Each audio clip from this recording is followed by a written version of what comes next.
Judith 3. Kining tanang mga nasod nagpadala og usa ka delegasyon sa kalinaw ngadto kang Hari Nabucodonosor uban niining mensahe.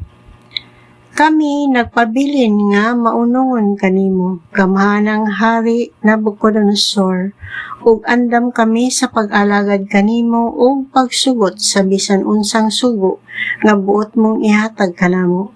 Ang among mga balay, ang tanan namong yuta, ang among kaumahan sa trigo, ang among kahayupan ug ang among mga tulda anaa gibutang sa imong pagbuot.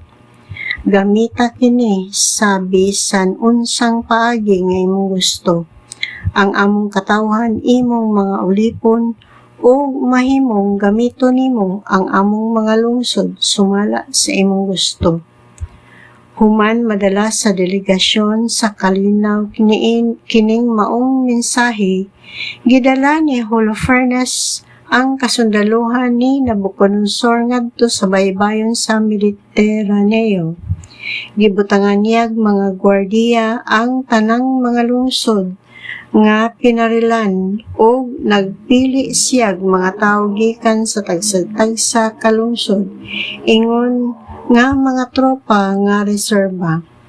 Ang mga tawo sa kalungsuran o sa silingang kayutaan midawat nga maabi-abihon kang Holofernes pinaagi sa pagdala og mga korona nga mga bulak o sa pagsayaw dinuyugan sa tingog sa mga tambol.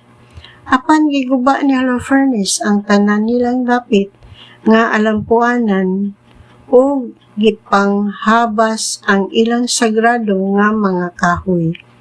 Gihatagan niya kasuguan nga laglagon ang tanang mga Diyos-Diyos sa yuta aron ang tanang mga nasod ug tribo magsimba lamang kang Nabucodonosor ug magampo kaniya ingon nga Dios.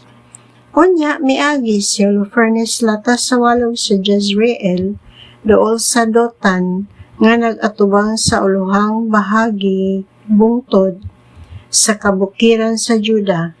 Ang nagkampos siya taliwala sa Geba o Sitopolis.